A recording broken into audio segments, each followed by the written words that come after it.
Welcome to the laundry room. When looking at your washer, dryer, and utility sink before going on the market, you want them to be aesthetically pleasing.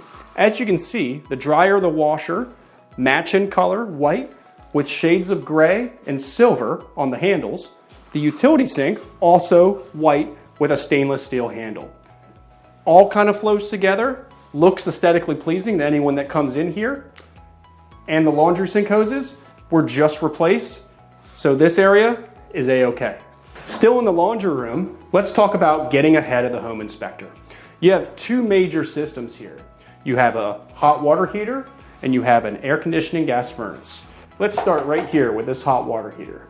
If your hot water heater looks like this, you're in pretty good shape, because this hot water heater has no signs of drips, has no signs of rust or corrosion around the water entry points, and the connections are strong, and I know that it's about 2 years old. So this water heater is in great shape. Regular maintenance of a water heater would just involve doing a flush out, which flushes out contaminants and particles in the water heater, maybe once every 1.5 to 2 years. It's very inexpensive and prolongs the life of this tank. Let's move over to the air conditioning gas furnace.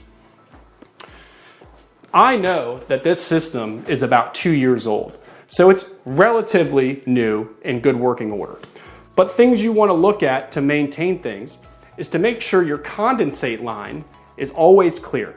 And what this condensate line does is it drains when your air conditioning runs in high temperatures. And water drains down this pipe and usually flows into a main drain at some point in your basement. Sometimes this line can get clogged. That's why this pipe is here.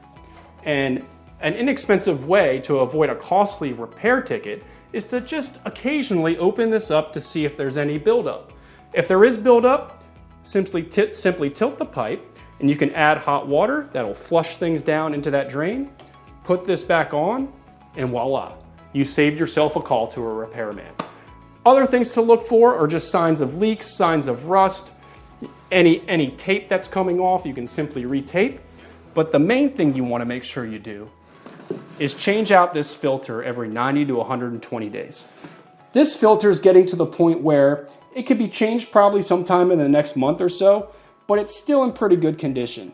These filters can bend and break if it gains too much particles, but this one's okay for now. Just make sure you change yours every 90 to 120 days to keep this thing in optimal condition.